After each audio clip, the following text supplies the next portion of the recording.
Midday in Douala, Cameroon's economic capital city. Ladies and gentlemen, thanks for joining Equinox Television on our third edition of the bilingual newscast for the day. The first part is in the French language with Julien Bird-Bissa. Julien Bird-Bissa, good afternoon. Bon après-midi à vous, Formi Armstrong Sanda. Mesdames et messieurs, bon après-midi à tous. Bienvenue aux 12h sur Equinox Télévision. Tout d'abord, ce calvaire des conducteurs de camions sur le corridor Douala-Bangui. Cela ferait près de 2 mois que leurs engins sont bloqués à Garoua-Boulaye, à la frontière entre le Cameroun et la RCA, en raison de l'insécurité qui y prévaut. D'autres précisions dans ce reportage de Marcelin Ganson. Entre les camions qui attendent désespérément la fin de la crise en République centrafricaine, des cuisines de fortune ont vu le jour. Nous sommes fatigués de manger l'haricot tous les jours. On va aller avec ça où? C'est le feu. Nous on voulait la paix. La guerre n'est pas bien. Dans cette base, occupée essentiellement par des Centrafricains, c'est bientôt l'heure de ce qui tient lieu de repas quotidien. Au menu, du haricot préparé dans des conditions qui se passent de tout commentaire. Nous sommes là pratiquement 2 mois, presque. Là, on attend, avec les conditions de vie vraiment difficiles. Comme vous le constatez, il faut appeler celui-ci en route. Gardez-nous les petits régimes de plantain que vous voyez. S'il y a le charbon à bon banc, gardez-nous. Donc ce n'est pas du tout facile. Non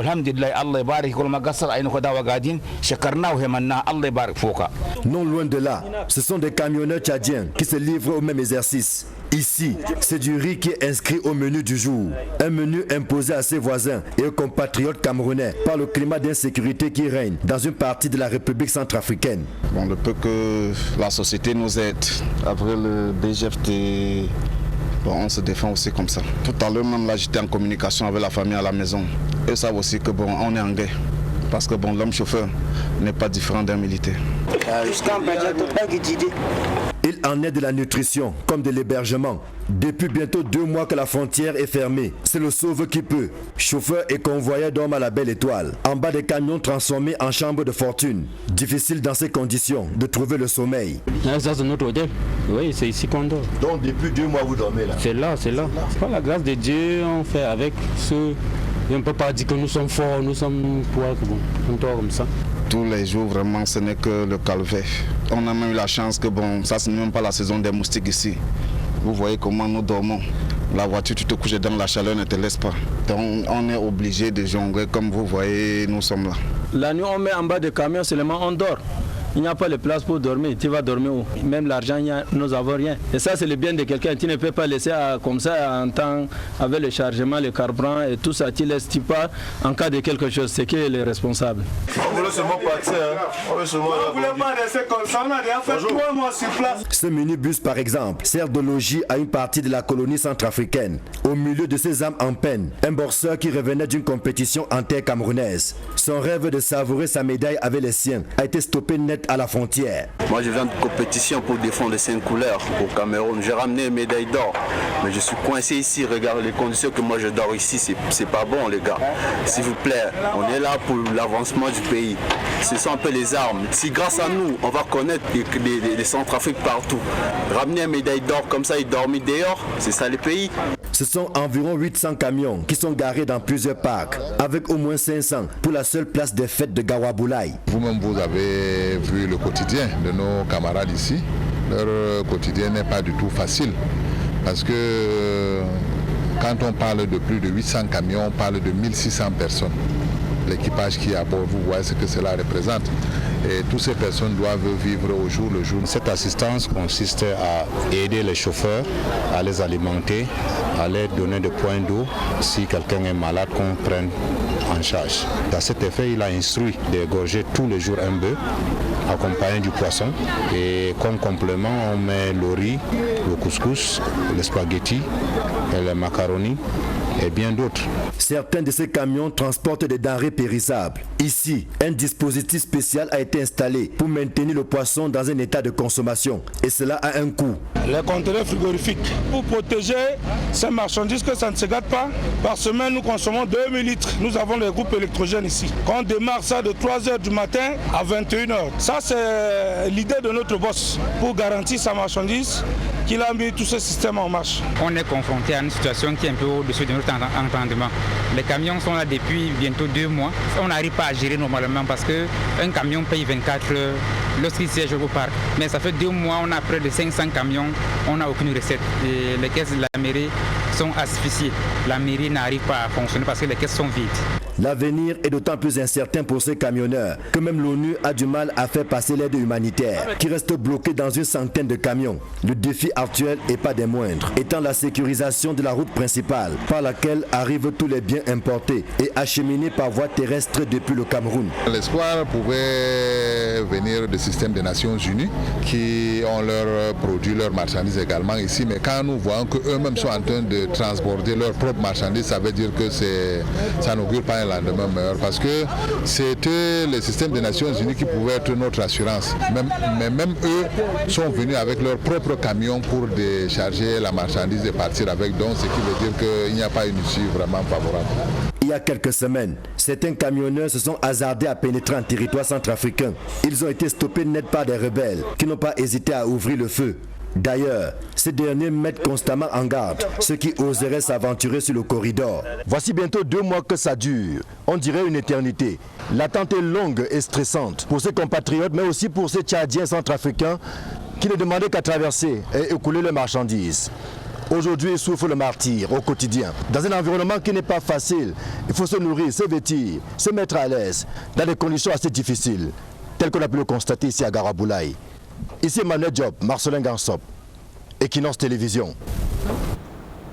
Le Mayo-Tanaga en proie à une insécurité inquiétante.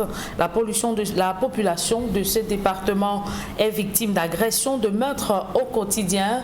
Et dans cette spirale de violence, les braquages à main armée ont fait perdre le sommeil aux habitants de Mokolo, le chef-lieu de cette unité administrative de l'extrême nord Cameroun. Innocent Abega, Jean-Paul Chouniat et Amadou Daïro. À Mokolo, dans le département du Mayo-Tanaga, agressions, meurtres et vols à main armée sont devenus monnaie courante depuis des années. Ici, tout le monde est visé, mais les malfaiteurs ciblent davantage les commerçants et hommes d'affaires, attaquant leur domicile au milieu de la nuit. L'insécurité a même atteint la cote d'alerte, avec plus de 10 personnes tuées en janvier dernier, et les habitants de Mokolo n'en peuvent plus. Il y en a 3, 4 sur la moto, ils bouclent la maison et ils font tout ce qu'ils peuvent faire. Donc, bon, tu sais que l'homme avec des destinations inconnues. Et quand ils repartent, c'est pour revenir. On a agressé telle personne à la maison, on a agressé l'autre à la maison. Tout le monde quand même est au courant de ça. Qu'on a tué un monsieur, on a aussi tué une fille dans la maison de son père. Vous ne pouvez pas avoir 100 francs, ou vous ne pouvez pas avoir un bœuf ou bien un mouton à la maison, que vous puissiez dormir en paix, on va vous arracher. Alors, dans ce cas, qu'est-ce que nous devons faire? Parce qu'il y a des quartiers ici à Mokolo qui sont très ciblés. Qu'il y a les malfrats qui entrent, ils ressortent comme ils veulent. Partageant sa frontière occidentale avec le Borno State, fief de Boko Haram au Nigeria voisin, la plupart de ces bandits de grand chemin seraient en partie des islamistes de la nébuleuse qui recrutent des adeptes parmi les jeunes oisifs du Mayo-Tanaga. Ils sont prêts à être enrôlés par les sectes de Boko Haram. Et c'est l'occasion peut-être que nous demandons à l'État de multiplier d'emplois pour pouvoir donc atténuer le chômage. Vous savez que les jeunes ont des diplômes qui n'arrivent pas à trouver de l'emploi. Aujourd'hui, les habitants de Mokolo, comme ceux de tout le département le plus peuplé de l'extrême nord Cameroun, s'interrogent sur cette défaillance de l'État à assurer leur sécurité. D'où vient que nous sommes dans un pays de droit, et dans un chef de département, où nous sommes plus dans l'insécurité que ceux qui sont, n'est-ce pas, à 100 km de la ville. C'est là notre inquiétude. Qui dit pays de droit doit assurer la sécurité des personnes et des biens, pas qu'on laisse les gens dans la loi des jungles. Que le plus fort arrache et le plus petit meurt, c'est pas normal. La population aussi ne font pas le travail parce que quand tu vois un étranger venir, au lieu d'aller signaler, dire que bon, vraiment l'homme si on ne l'a pas vu dans le quartier, qu'est-ce qu'il fait ici? On ne peut pas faire notre travail. C'est ça le problème. Face à cette insécurité à grande échelle, les habitants de Mokolo n'ont plus confiance aux policiers et gendarmes. Kaikol, le limogeage et l'arrestation de Amandjam en 2016, commandant de la compagnie de gendarmerie du Mayo-Tanaga, qui était impliqué dans les braquages armés des domiciles.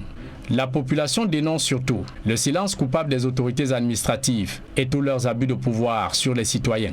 Nous sommes dans une ville où les autorités, chaque autorité a son travail et il doit le faire. Le procureur a le droit d'aller contrôler le commissariat, là où les gens ont bien travaillé, il y a des gardes à vue abusifs. Le pardon, ça me c'est quoi? Quand ceux qui se plaignent, c'est des fois ceux-là qu'on garde et on laisse les mises en cause. La mine désemparée, les populations de Mokolo et tout le Mayo Tchanaga misent désormais sur Hamida Boukar, le nouveau procureur de la République près le tribunal de grande instance de la localité, pour instaurer la répression, rétablir la justice et ramener la paix. Il est là pour rendre justice, il est là pour vérifier s'il y a la paix dans le Mayo Tchanaga. Il y a eu aussi le sujet que j'ai développé sur les gardes à vue administratifs qui causent problème dans notre société. Pour avoir une synergie entre tout le monde. Installant le magistrat de 3e grade dans ses fonctions, le président de la Cour d'appel de l'extrême nord recommande à son collaborateur l'écoute attentive de la population et des justiciables, l'application stricte du nouveau code de procédure pénale, de même qu'il exhorte les habitants de Mokolo et tout le département à dénoncer auprès des forces de maintien de l'ordre tout individu au comportement suspect dans leur entourage. Un public reportage avant de mettre un terme à la première partie de ce journal. St. Austin Medical Bilingual Higher Institute forme des techniciens de santé publique. L'institution ouvre ses portes pour l'année académique 2020-2021. Après avoir pris l'engagement sur l'honneur, plus de 60 étudiants ont reçu des matricules permettant de rentrer de plein pied dans la formation. Reportage. Le Pâques a dansé. Et dans une atmosphère festive, les étudiants de St. Austin's Medical Bilingual Higher Institute avancent vers le panel, constitué des responsables de l'établissement et des membres du gouvernement. À la faveur de la cérémonie d'admission officielle, les étudiants reçoivent les matricules leur permettant de rentrer de plein pied dans la formation. Nous formons des sages-femmes, des infirmiers, des techniciens de laboratoire, des radiologistes et des techniciens de pharmacie. Nous formons ces étudiants en 3 ans pour le BTS et pour ceux qui veulent avoir la licence, ils vont faire 1 an de plus, c'est-à-dire si vous commencez aux premières années, vous allez faire 4 ans de formation.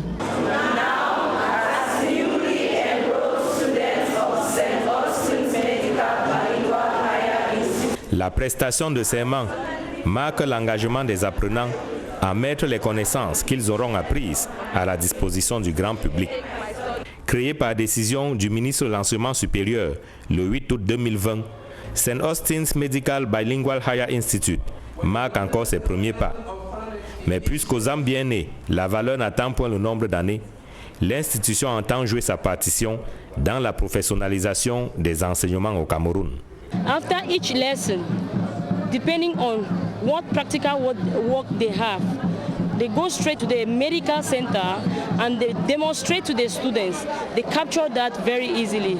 That is the one advantage that SAMHI has over others. Afin de bénéficier d'une formation de qualité à St. Austin's Medical Bilingual Higher Institute du quartier Jouvence à Yaoundé, l'aspirant doit justifier d'un baccalauréat toutes séries confondues.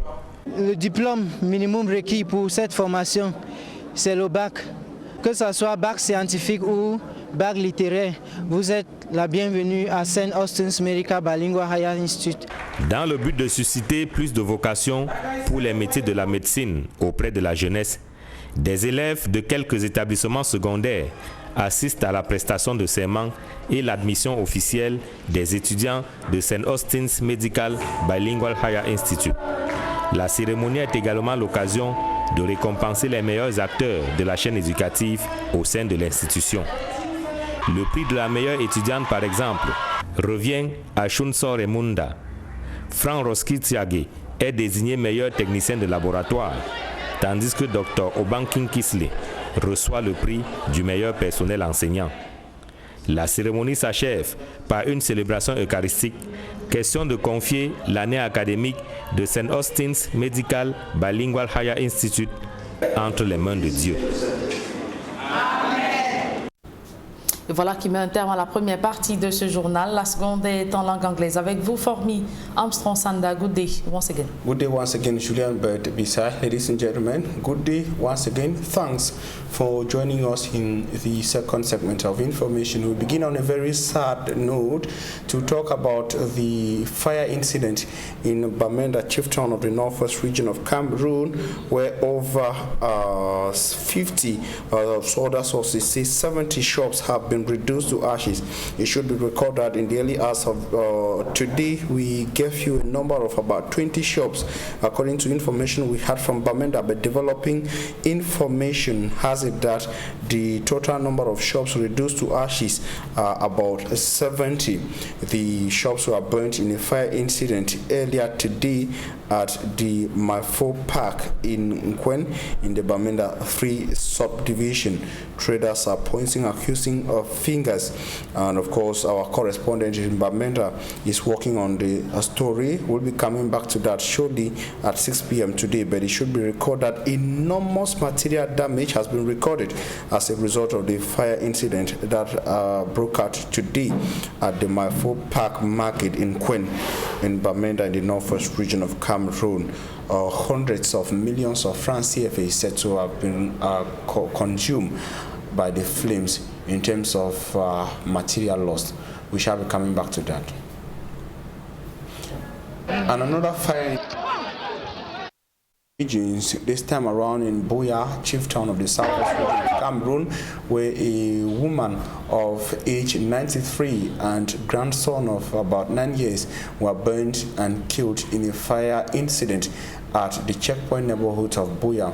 Buea town inhabitants are advancing reasons for the absence of the firefighting unit in Buea for the ravaging effects of the fire incident. Details with Derry Jato from Buea.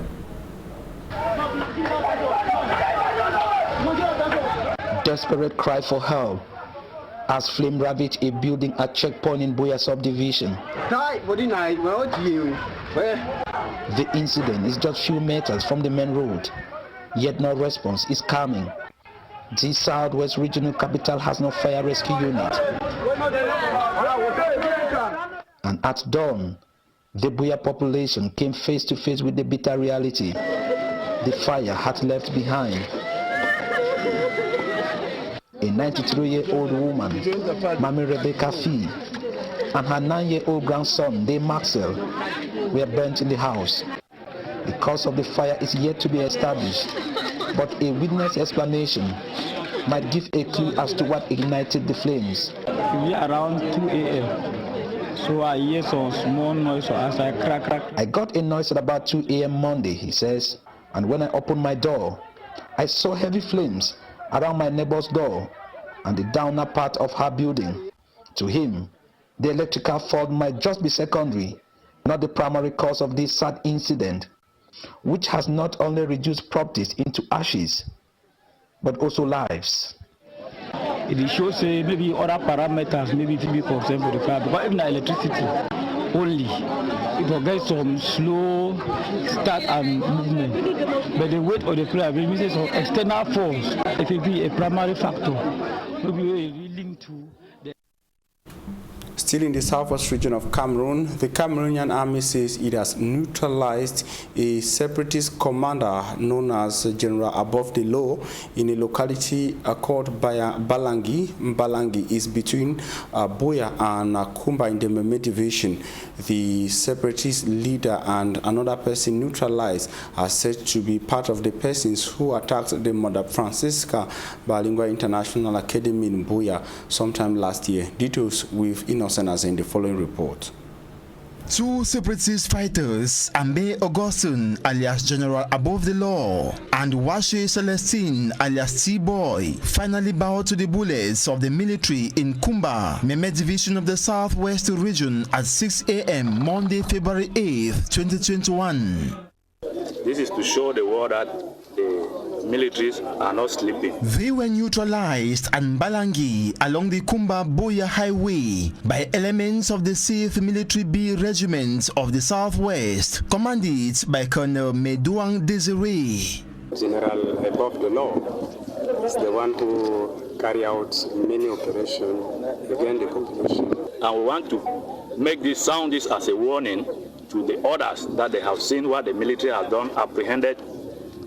The other brothers who are in bush has to come out and surrender their gun so that we send them to DDR. Few days ago, the now late General Above the Law and his team attacked the Defense and Security Forces at Balangi, injuring 2, blocked the roads and published a video Thursday, February 4 on social media declaring that he is still alive. Contrary to rumors, he was killed in the fire exchange. According to the 3rd Assistant Senior Divisional Officer for the Meme Division, General Above the Law's crimes are immeasurable.